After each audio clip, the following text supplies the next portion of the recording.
নিয়ে কোনো কিছু সমস্যা হচ্ছে বা কোনো সমস্যা কিছু আছে? সমস্যা তো কিছু হয় নাই, মানে যদি হয় বলতে পারো কোনো সমস্যা।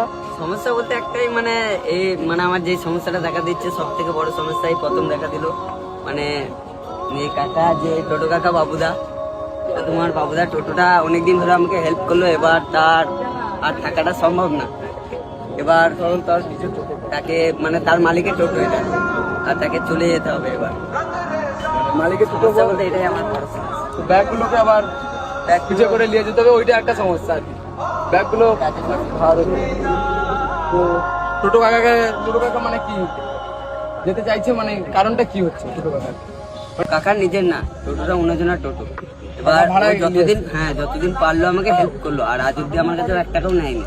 হ্যাঁ, কি বুঝলে, আজ অব্দি কোনো টাকা নেয়নি, এমনি ছিল আমার সঙ্গে। এতদিন। কতদিন থেকে যে নিজের কাকা মায়ের অভাবটা মিটিয়ে দিয়েছে সে। কতদিন ছিল? নিজে জামা কাপড় কেচে দেবে, খাইয়ে দেবে, সবকিছু করে দেয় একদম। কি বলবো তাকে। তবে বলছে ব্যাপারটা কি হচ্ছে একটু যদি খুলে বলতে সবাইকে, মানে যেহেতু ওর এতদিন কোনো সমস্যা হয়নি, এবার সমস্যাটা হচ্ছে যেহেতু এত মালপত্র দেখাও সব। এই দেখো, মানে এই যে মালপত্রগুলো এখানে কিন্তু মানে আগে থেকে কিছু ছিল না, ঠিক আছে? দীপ যখন বাড়ি থেকে বেরিয়ে আসে তখন কিন্তু দীপের কাছে ছিল না, বা রাস্তাতেই সবাই দিয়েছে। তুমি যে কথাটা বললে যে এতগুলো ব্যাগ ওই একা নিয়ে যেতে পারবে না, তো সে কথা চিন্তা করে আমি গাড়িটা নিয়েছিলাম। যে আমার তো নিজের গাড়ি নয়, মালিকের গাড়ি। মালিক আমার ওপর মানে একটু করছে যে গাড়ি অত দূর যাওয়া যাবে না।